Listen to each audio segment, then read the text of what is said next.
ഇസ്ലാമിക പ്രമാണങ്ങളുടെ അടിസ്ഥാനത്തിൽ കണ്ണേറ്, രോഗം, മറ്റു ബുദ്ധിമുട്ടുകൾ എന്നിവയിൽ നിന്ന് സംരക്ഷണം തേടുന്നതിനായി ഖുർആനിക വചനങ്ങൾ ഉപയോഗിച്ചുള്ള പ്രാർത്ഥനാ രീതിയാണ് റുഖ്യ.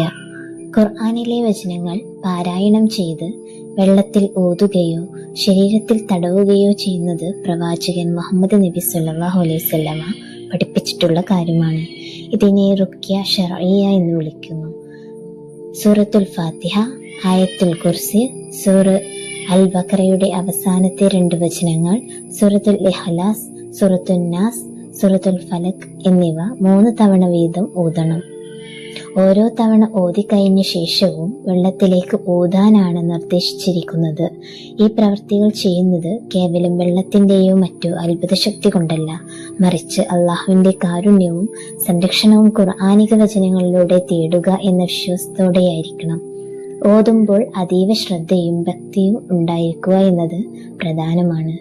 റുഖ്യ ചെയ്യുന്നത് പ്രവാചകചര്യയാണെങ്കിലും അസുഖങ്ങളോ മറ്റു ബുദ്ധിമുട്ടുകളോ ഉള്ളപ്പോൾ വൈദ്യശാസ്ത്രപരമായ ചികിത്സ തേടുന്നതിനെ ഇസ്ലാം പ്രോത്സാഹിപ്പിക്കുന്നുണ്ട്. ഇവ രണ്ടും ഒരുമിച്ച് കൊണ്ടുപോകുന്നതാണ് ഉത്തമം. ഇത് ആത്മാർത്ഥമായി വിശ്വാസത്തോടു കൂടി ചെയ്യുക. അല്ലാഹുവാണ് രോഗശമനം നൽകുന്നവനും സംരക്ഷകനും എന്ന് ഉറച്ചു വിശ്വസിക്കുക.